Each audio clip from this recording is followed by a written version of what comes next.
Welcome to the video tutorial on how to create a Wormbin, also known as Worm Hotel, here at the Blue City Lab.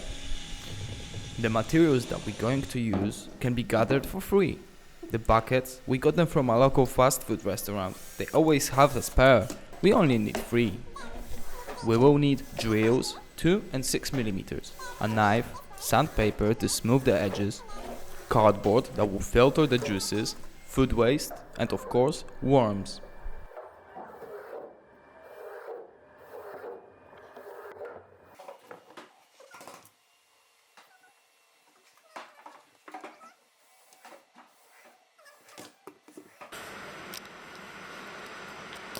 Just so fresh.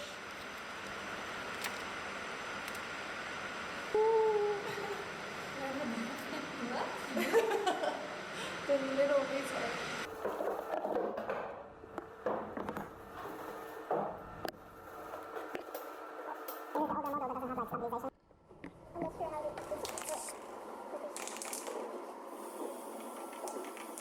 That's good.